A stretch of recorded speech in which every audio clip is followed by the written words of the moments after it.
career in the entertainment industry has enabled me to work with a diverse range of talent. Through my years of experience, I've recognized two essential aspects. Industry professionals, whether famous stars or behind-the-scenes staff, have fascinating stories to tell.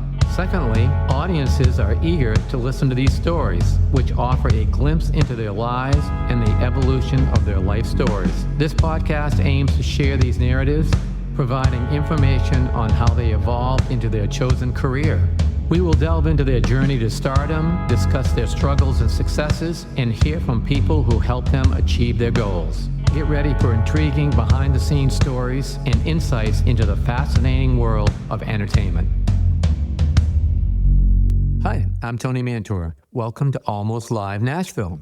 Joining us today is Kelsie Watts, a singer, songwriter, and pop artist whose soulful storytelling and traditional pop flair have taken the music world by storm. With a voice honed through rigorous training in opera vocal performance and commercial music, Kelsie seamlessly weaves together genres like pop, R&B, classical, and rock, creating a sound that's as dynamic as it is unforgettable.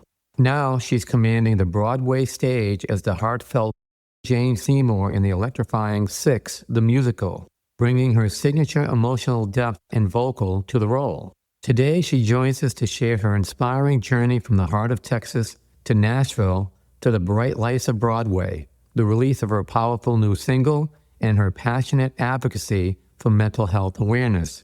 It's a pleasure to have her join us. Thanks for coming on. Yeah, of course. Yeah, thank you for having me. Oh, it's my pleasure. So let's kick this off with what you're doing now. I feel like I'm doing everything. Yeah, I know that feeling. Currently living in New York City. I'm on Broadway in a show called Six, the musical, doing 8 shows a week. Wow. Insane. And then also just released a single today. Nice. So that's really exciting. Fit In just came out today. So writing, recording, releasing, as well as doing 8 shows a week on Broadway. And then social media, which is a whole separate job in itself. So it really is. Yeah. That's very interesting. So what was your journey to Broadway? So I've always loved Broadway, truly, but I never thought it was going to be something that I had the opportunity to do. I have tattoos and my hair normally changes colors and I'm a pop singer, but I do pop rock music. But I studied opera and musical theater in high school. I did opera in college before going into commercial music and I never pursued it. I never got into acting. I danced, but now I really dance. Holy cow. It wasn't my main thing. And then I was on a showboat doing a gig and this lady came up to me at a meet and greet and handed me her card. And crazy enough, it was Roberta Ducek from the musical supervisor of Six. Okay. And she was like, hey, we're casting for a show and I'd love to talk to you. And through the next 3 years, I ended up here. Wow. Crazy. Yeah. Now, you're originally from Texas, right? Yes, I'm from Texas, from Lubbock, Texas. Wow. Now, talk about culture difference from Texas to New York City. So, how did the transition go for you? Well, thankfully, so I've been in Nashville for almost, 10 years? I think it's been about 8 years. So I just moved from Nashville back in January. Okay. So I haven't lived in Texas since 2010. So it's been a while. Very different worlds, but even going from Nashville to New York, yeah, the walking and subway system alone, completely different life.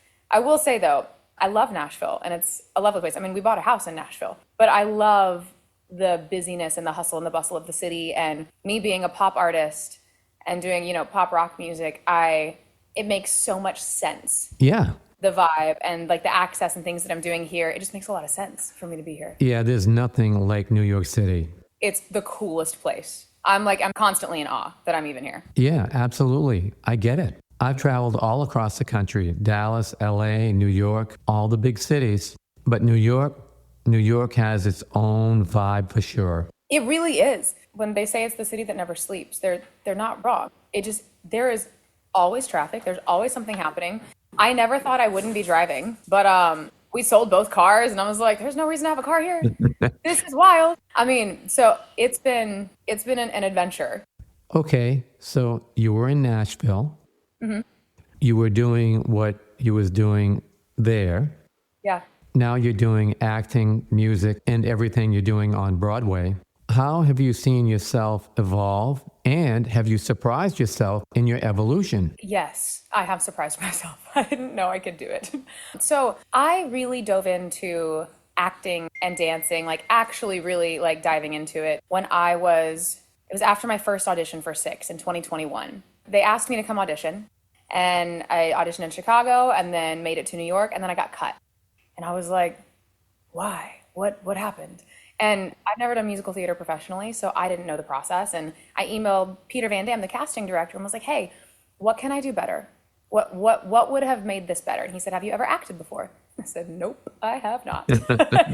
So he gave me a recommendation for an acting coach, Benjamin Shaw, and I started working with him. I started working with my friend Natalie Aaron, who's actually in Nashville, and started working with her on dance lessons and trying to just bring these things up to where it brought me up to speed to be able to be like have a competitive edge and not just be a vocalist and an artist. And I knew that that would benefit me way later down the line, even if I didn't do Broadway. I knew it would benefit me in things like TV and film and just performing. So being here, eventually getting cast on Broadway, also doing my own music, I've found myself honing in on my craft even harder, even after already having the job. So like I am now like I'm learning different techniques like ballet and more lyrical because that is not my vibe at all, but I want to understand how to do it better. Like acting classes, understanding how to do it better. So that way, when the next opportunity comes, I'm prepared even more so than I was beforehand. So I think it's been a learning curve learning the show because I had to learn how to learn a show, a musical, which is a process because we never leave the stage. We're on stage for an hour and a half. We're moving formations every 5 seconds, it feels like, and we're dancing and singing in every single song. So it's pretty wild. But I've found myself evolve in the Broadway sense, but then that's also helped me evolve in my own craft just as an artist because they actually end up going hand in hand. Yeah, that's great. I've always told people that you must do something that's out of your comfort zone. So that gives you the ability to grow. Yeah. This gives so many opportunities to evolve into something that you want to do. Yeah. Then when you're outside that comfort zone, you can find yourself in a very completely different evolution than you planned. Right. So how did it feel when you very first started? I have a feeling that this definitely wasn't in your comfort zone. No, not at all. So how did you address that? You have to have confidence, yet you have to take and keep that balance. So how did you handle that?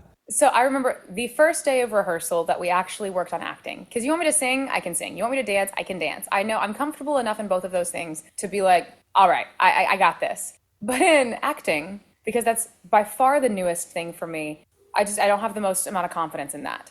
And I knew that because I had booked this job, I felt more pressure from myself to be really good at that aspect because I didn't want people to think, oh, well, she just got it because she has a following or because she can sing. I was like, no. I worked really, really hard. And I want people to know. And so whenever we went into rehearsal and we had our first one-on-ones with the directors, we were going through the script and I looked at the directors, Asmaret and Galia, and I said, y'all, I'm not going to lie. I am petrified. Now that's brave. What happened? I was like just super transparent. I said, I've never acted. And they stopped me and they go, Kelsie, number one, we hired you for a reason. Number two, you act all the time when you're performing. Like when you're singing your own music, you are acting, even though it's you, you're emoting, you're telling a story. They said, this is the same thing, just in a slightly different character. So one thing I love about Six specifically is each cast is not a carbon copy of the other. The long running musicals that, like Chicago and Les Miserables and Wicked, and these characters have very specific personalities, traits, things that each actor, even though each actor brings something different, of course, but they are expected to embody just this character. And in Six, they encourage us to bring our individuality to the character that we've been given. And so it was really helpful because even though I am playing a character on stage, and there are many ways that my character reacts, I would not react normally or respond normally, able to kind of mesh the two together. And that's helped me a ton. But I think the biggest thing that helped me get through it was I asked a lot of questions. I had to ask so many questions and just absorb all of the information and education that I possibly could from everybody around me because they've been doing it for so much longer. That's a great way of looking at it. So you're in New York. you're in front of the stars. They come out to see you. Yeah. What was it like knowing they were watching you? You're doing something that's a little out of your comfort zone, but it's still coming across the way you want it to? Yeah. Now, after the show, they come up to you, some of the biggest names you've seen, and they're really liking what you was doing. How did that affect you? I'm still in a state of shock all the time. I mean, truly. Like Emily Blunt brought her daughter to the show, Nice. and we got to speak with her afterwards. And I'm just standing there like, this is insane.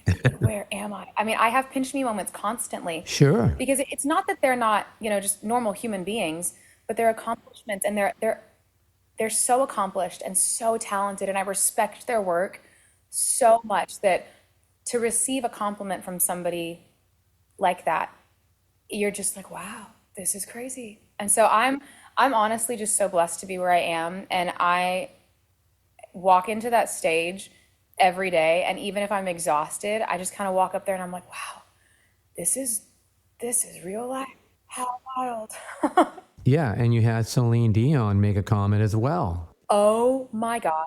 It doesn't get much bigger than that. Yes, I know. I actually started crying on the subway. I'm not kidding. I was going to meet my aunt and uncle and cousin for coffee. They were in town, and I was getting off the subway, and a person that follows me on Instagram had messaged me and said, "Oh my gosh, you're on Celine's story." And I said, "Wait, what?" I figured they were just saying something random. And then I went and looked, and it was there. I was like, "What?" If I ever got to work with her, meet her, collab with her, I would probably pass away. Yeah, that's pretty amazing. I have had similar things happen where I've had people that I grew up listening to, and all of a sudden they're reaching out to me Yeah. saying, oh, we got to do a project together. Or we got to do something together. Yeah. And I'm like, oh man, these are people that inspired me to do what I'm doing. So have you had anything like that happen to you? Yeah, crazy enough. So Instagram ends up being like kind of the new business card, but I mean, some people like Emma Roberts followed me the other day, and I mean, there's just so many people like Tyrese, and I mean, I can't like Hoda from the Today Show. It's just all over the place, and I am still in a state of just kind of like dumbfounded. I'm like, wait, is this real? What?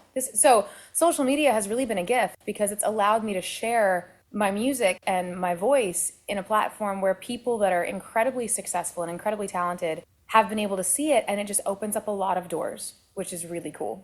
Yeah, that is very cool. Have you had nights, I mean, we've all had nights where you've worked hard, but you just weren't your best for whatever reason. Yeah. It's just not your night. Yet you've worked so hard that even you're not at your best, it still comes off great. Yeah. People still come up to you and say, wow, you was awesome tonight. Like, was I? Okay. It still has to feel nice to walk away knowing that people still liked you with what you were doing. I mean, I will say I am my biggest critic. And when it comes to me, I am a perfectionist. And everything else, not a perfectionist. But when it comes to me and my craft, I am hypercritical of myself because I know there are people that will also be hypercritical of me. And I want to be able to put forth my best effort. But one thing I have to do is understand I am human, and doing 8 shows a week is the Olympics of performing. There are days where if I need to make a different vocal choice, I make it. If I don't think it was super spot on, I say, you know what? If one note out of the thousands of other notes that I hit tonight was slightly off, I think I'm going to be okay. And just kind of accept that. And if somebody that's watching decides to judge me on just that one note, I may not really want to talk to them anyway. I agree with you 100%. The one thing that differs now from the music to what it used to be is everything has to be so damn perfect. Yes. The beauty of the music back then, the Arethas, people like that, it was real. Yeah. Sometimes the imperfections in the way they sang it or played it just made that ring out. Yes, because it was analog. Yeah. Yeah, it wasn't like, oh, let's take 7 takes and then comp it together for the best one. Yeah. Yep. We've become a society of perfection when no one is perfect. Yeah. To some people, it puts a lot of stress on them. And then if they go on stage and hit a missed note, it's like, oh, my world is over. And ultimately, it's really not. It's over. Yeah, no. And I also think that with this show and with theater in general, so yeah, no, I also think that like in theater, having an imperfection in your voice like is also an acting choice. Like there's one girl in our cast who plays Kay Howard, and funny enough, her name is Kay as well, which is so funny. And she, on purpose, is like emotional, and instead of singing the notes all perfect, it comes off almost as like a cry because her song is intense, so intense, But it makes the story so impactful, and it's gonna sound different than it would if it was like on a record. Yes, I agree 100%. When I'm in production with singers, I want that emotion. Yes. Make me believe it. Exactly. Yeah, I want to be able to like feel what you're singing without having to look at the expression on your face. Yeah. Absolutely. Now, let's switch gears a little. You're doing well. You've got a singing career. You've got a Broadway career. Yet you take time to help those less fortunate, especially with those suffering with some mental illness. So can you elaborate a little on your journey on how you came to be doing this? Yeah, so I unfortunately lost my brother Jordan to depression back in 2013. My family and I have always been super open with each other, with everybody else, even whenever he was struggling with depression. Always talked about it. And forever, long story short, basically his chemical imbalance, his dosage for his medicine went up, and then he missed his refill and his brain just broke. I think this topic becomes so taboo because for some reason there's like a shame attached to it. And my goal as an artist and just as a human being has been to take away that shame, because it's not your fault if you have a chemical imbalance in your brain. You didn't do anything to make that happen. Just like somebody who has cancer didn't do anything to deserve having cancer. It is a thing in your body, and it's not something as simple as just get over it, be happy, And I think for a very long time, we're better about it now as a society, but I think for a very long time, there was this like shame attached to it, like, oh, just get over it, just be happy, it's not serious. And it is serious. And the more that we talk about it, the more people realize they're not alone. It doesn't make you weird. It doesn't make you odd or like not okay. It's something that's actually quite normal. And helping bring awareness to this has brought purpose to the pain of losing Jordan, I'm glad you used the word not alone, because in my other podcast, that's the phrase I use in my introduction, is that you're not alone in this world. I love that. I think you are right. We have gotten better. Yeah. But we still have a very long ways to go because people still have that perception about mental illness. We do. Totally agree. How much are you using your platform now to promote mental health awareness? Mostly all the time. That's awesome. I think that's great. So I released a song called I Can't Say Goodbye, I think a year and a half, 2 years ago, maybe. I dedicated it to anybody that's lost somebody too soon. But when I wrote it, it was very specifically about, me losing my brother. I partnered with Dee Dee Hirsch, the Not Alone 988, to be like, whether I was in a rally or performing at the event, I talk about it on my channels all the time. And with the song that I just released called Fit In, the entire thing is based on, why are you trying so hard to fit in when you already do? Like, you're already you, so you don't need to. Like, most of the messages in my songs are about just being honest and true to yourself and being vulnerable and like bringing awareness to what that really entails. Yeah, I think that's just great. Because of doing this, the beauty of these organizations around the country and the people that are part of it, they have a support system that is just unparalleled at times. Yeah. So what is the feedback that you're getting? Not from the organizations necessarily, but the people that you're touching that just went through this, that are first hearing your song. Yeah, so I actually get more comments than I expect all the time. Not only online, I'll have people reach out via DMs on Instagram, TikTok, that have said, I got one today, literally today, that said she had her friend had lost her mother, and that song really helped her. And then they flew out to come see the show because they wanted to see me in the show. Crazy. But then at the stage door, I actually had a young girl tell me the other day that she is a survivor of attempted suicide. And she was like, I just wanted to say thank you because that song really helped me. And I know that I belong here. And it's things like that I just go, it's worth it. It's all worth it. That's why I do it. That is just so special and so awesome. What a feeling it is. I mean, when you're doing a show, when you're doing a podcast, when you're doing anything that you're putting yourself out there in front of people, there is no instant gratification on anything that you do. Right. You go through your mind that you're doing good. You realize that you are doing good because you're putting it out there consistently. But then when you get that actual person that really appreciates it and responds, yeah, that's when you really know that it means something because you touch them in a way that no one else could. You help them get through a certain situation. When you get this, it's just got to give you that warm feeling that says, this was worthwhile. This is why I do this. Yeah. Yeah, it's very encouraging for sure. Yeah, it sure is. So what stands out? I mean, you've done so much stuff. You're on Broadway. What stands out? I mean, either somebody gave you encouragement or someone did something or said something that made you say to yourself, you know what? This is what I'm going to do, and I'm going to push forward no matter what. If I'm being honest, my husband, Brandon, is my number one cheerleader. And he has witnessed the last 6 years my many ups and downs of emotions with this career, because let me tell you, music is a hard career. Yeah, it is. It's a hard path. There have been many days, even recently, that I've just been like, why? What's the point? Like, it's never going to happen. I'm never going to get there, or this is never going to be a thing. And every single time he's like, no, Kelsie, you're making a difference. Remember this person, remember that person, remember that we did this. Like, this is how, so he really is the one that reminds me constantly whenever I'm really discouraged. Like, nope, this is what it is. And so I would say out of everybody, that's the support that keeps me going. Yeah, that's really good. Yeah. Okay, now you've done all these things. So here's the big question.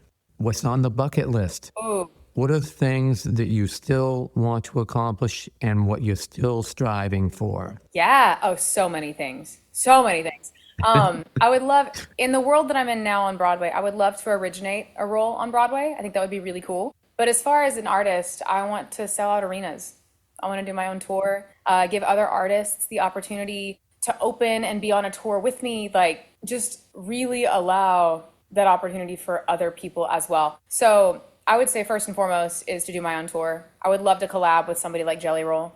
I think that would be so fun and amazing. So, I mean, there's a lot of different goals, but I would say if I had to pick the top three, it'd be those. Okay, that's good. Yeah. Okay, you've got this perception. Everybody goes to your website. They look, they see what you're doing. Yeah. What would you like to tell them that they might not realize because they only see what they see? So what's important for them to know from you? Right. I think people don't realize what it takes behind the scenes to make it look like it's easy. I mean, even like in Nashville, I was bartending downtown for 2.5 years, up until recently, like up until October of last year, in order to pay for voice lessons, acting lessons, music producers, travel, rehearsals, shows. Like, as an independent artist, everything comes out of my pocket. Yeah. And so I'm working another job to pay for this job. And I think so often you're in the hustle and you're in the grind, and people love to hear about, oh yeah, I worked really hard, but now I'm here. But it's not very often you hear of people still being in the trenches and still working towards it, And so I think it can serve as an encouragement to people that it is real. I have become successful and, I'm still just at the beginning. But all of that came from a lot of sacrifice, a lot of rejection, a lot of no's, a lot of credit card payments, and trying to make everything happen. And it's I think I'm more human, I think it humanizes me a bit, so that way people know that I'm way more than I am on the screen. Yeah, that's good. I like that. Yeah. Well, this has been great. Yeah. I really appreciate you taking the time to join us today. Of course. Yeah. Thank you for having me. Absolutely. It's been my pleasure. For real. And next time I'm in Nashville, I'll have to come say hi. Yeah, that would be awesome. Thanks again.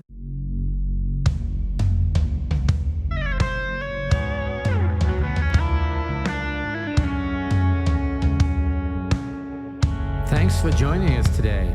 We hope you enjoyed the show.